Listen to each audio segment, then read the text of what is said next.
12th day of the Great Patriotic War. German troops have already captured Minsk for almost a week. Guderian's tanks have already left Minsk for 90 kilometers and are forcing the Berezina. And suddenly a Soviet medium tank, T-28, burst into the city from Brest. The tank rides through the whole city, leaving panic, corpses, crashed equipment behind it. And only on the eastern outskirts of Minsk, woke-up Genzi hit the mad Russian tank. At the levers of the T-28 that day, sat mechanic driver senior sergeant Dmitry Melko. And it all started on the 26th of June 1946. The war was already in its 5th day. Senior Sergeant Dmitry Melko, who was in charge of the storage of spare parts for armored vehicles in the warehouse of the Commissariat of Defense, left by armored car for Minsk. The assignment: to find out in the headquarters of the Western Front about the further fate of the warehouse. Only by the middle of the day, the senior sergeant managed to reach Minsk, as the moonlight highway was jammed with troops, heading to the front line and the refugee highway to the east, away from the war. The city was on fire, the street littered with piles of broken bricks, riddled with craters. In the courtyard of the headquarters, a fire was blazing. Red Army soldiers were burning documents. In the premises, not a soul. The headquarters was now in another place. By evening, Dmitry returned to his military town, on the territory of which was located the warehouse, serving the troops of the Western Special Military District. Formerly in this town was stationed in the 21st Magdeburg Brigade. Melko reported the result of the trip to the head of the warehouse, Major Denisovsky. From him learned about the evacuation. A T-28 from the 5th Tank Division in the neighborhood of Anatars.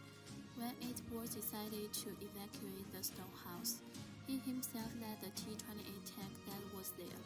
But the column was bombed. The tank was damaged and stalled. Melko stayed to repair the vehicle, and the column left without him. A few hours later, he repaired the malfunction and reached Berezin, where he was joined by Tank Major Veskin and 3 cadets of artillery school, Nikola Patton, Alexander Rikatsky, and Fyodor Naumov.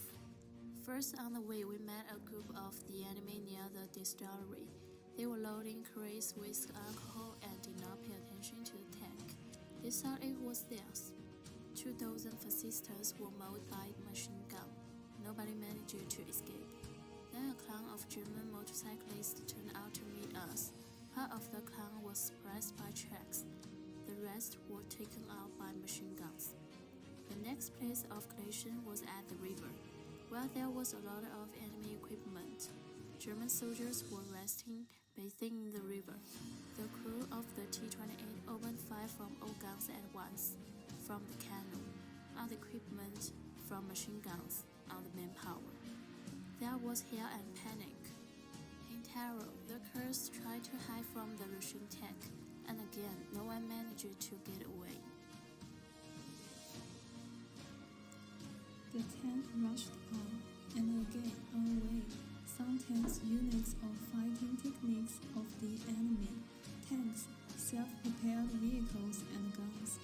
The Hitterites themselves stood nearby and looked up into the sky. Our tank made so much noise that the Germans thought that there was an air raid of Russian planes. But they were not attacked from the air. The tank's cannon started talking. The machine guns hit. Explosions, panic. By that time, the ammunition was running out, and they had to leave. The car rushed out of the city at full speed. A little bit short of the city outskirts, the Germans came to their senses and managed to hit the tank. Major Vestringy gave the order to leave the car and go away by the vegetable gardens.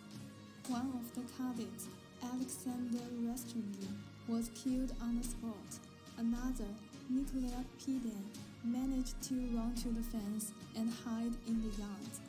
Major Vestringy died covering the withdrawal of his comrades. Dmitry Makarov also escaped. The fate of the third cadet, furthermore, remained unknown, but as it turned out, he also survived. The war was over, but the inhabitants of Minsk remembered the mad tank T-28 single-handedly trying to break through the city. This battle became a legend.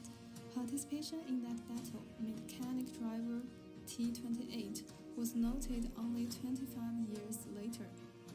The decree of Presidium of the Supreme Soviet of the USSR of the 24th September 1966, Dmitry Malkov was awarded the Order of Patriotic World I degree.